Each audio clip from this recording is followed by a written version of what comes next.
great to be playing. The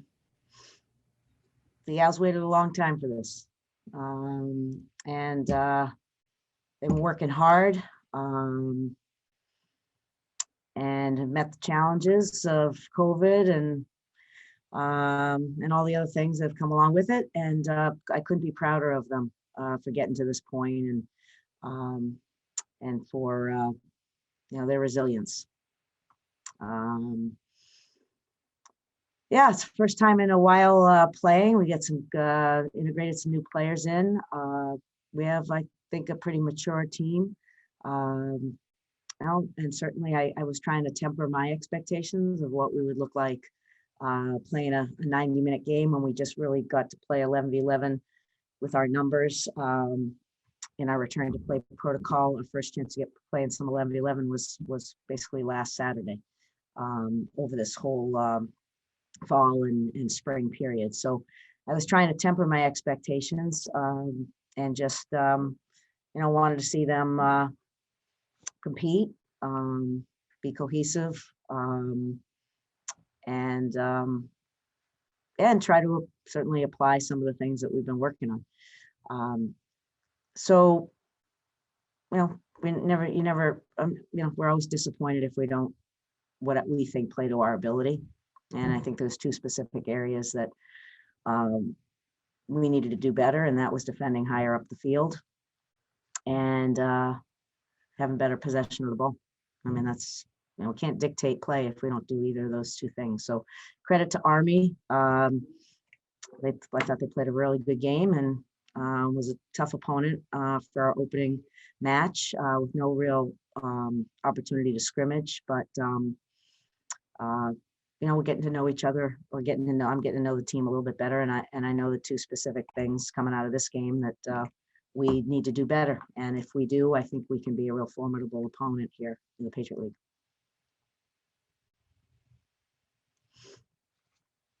Awesome. Thanks, Coach. So I noticed that there are some first years who put in some solid shifts today, like Kylie Bertos and Lily Matthews. Can you speak about that first year class, what they add to the team, and how you thought they did today? Yeah, we've got a great first year class. There's 6 of them. One is injured right now. The 5 that played today, all I think, and they've been showing in practice. They're athletic. They have good soccer IQ. They're technical,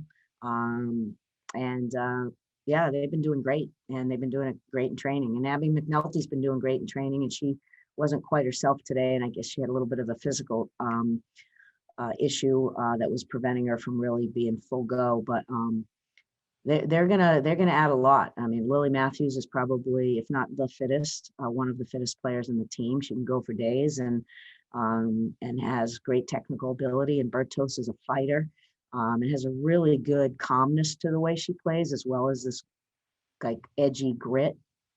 Those 2 outside backs, Grace Ferreira and Alyssa Bourgeois, thought did a great job today. And I think you can see they're good players. And McNulty is as well. And then Juliana Sakula, who got hurt, will be back hopefully soon. So we got a good group coming in that will definitely add to the returners. Coach, you mentioned some of the areas of improvement that you want to look for after this game. How much of this first game especially was kind of a shaking off the rust, like getting out of game nerves from it being so long, getting to know each other? How much do you think that played into just how you guys look today? I have no idea. I wish I could give you an answer to that. I don't know. It's the first time we've been measuring ourselves against an opponent in a long time. So, I don't know the answer to how much was, that we hadn't played in a long time, that we haven't played 11 aside, I just go on, this is our starting point. And from here, we expect to get better. And Coach, we saw a lot of rotation today with most players on the field coming off and subbing out. Is that a product of the times? And are we going to continue to see this amount of rotation throughout the season, or is this more just restricted to this first game? Well, again, for a while we were training with only 14 field players because of some COVID situations. So We had a number of players in return to play protocols in the last 3 weeks. So, and there is a return to play progression that they have to go through, which limits their minutes and appropriately in buildup in their training. So we had to kind of play to what we felt and what we prepared for and what we observed as trying to keep players, we didn't want to. We were trying to keep players safe and being able to have them play up to their ability and not be fatigued. And so I don't know moving forward. I mean, this was a great game for us to assess, as we will the next weekend and through the course of the next week or two of practices of what roles people might play. But for today, based on our ability to get game conditioned, we needed to use the full bench. Coach, what was kind of I guess the pregame energy surrounding you guys and the team? Obviously, it's been such a long build-up to Yeah, getting it back to was playing. amazing. Oh, the pregame energy was amazing, and enthusiasm, excitement, nerves probably, definitely. Is it really here? It's really happening. So there were a lot of emotions around today. And I think they did a pretty good job of channeling that. Again, I do think that in the two areas I mentioned, that I think we've got to get more comfortable, and we need to in pressing better and be a little bit more aggressive in our start positions and in our poise and ability to handle the